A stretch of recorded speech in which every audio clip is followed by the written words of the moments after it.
Doamna Diaconu dorește suma de 5.000 de euro. Am înțeles că în mediere față de instanță toate lucrurile ar merge mult mai repede.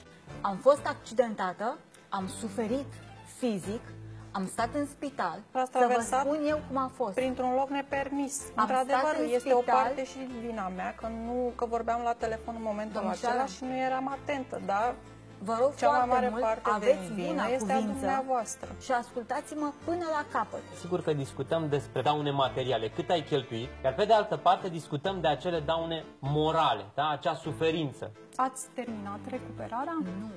Este un proces în desfășurare. Este un proces în desfășurare. Da. Și asta este îndemnul pe care eu îl fac, chiar dacă sunt avocat, e bine să cântărească avantajele și dezavantajele unui proces. Suntem într-o etapă în care părțile sunt cele aflate în măsură să evalueze acest lucru. Au venit cei de la serviciul de ambulanță și poliție, au constatat evenimentul și s-a deschis un dosar penal.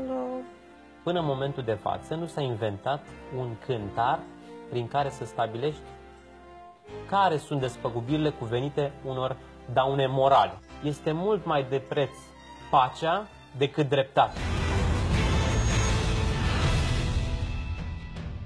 Așa cum vă spuneam, ceasul rău, pisica neagră. Nu poți controla ce se întâmplă, dar poți să alegi să-ți controlezi viitorul. De ce să te zbați în sala de judecată când poți să-ți rezolvi elegant problemele?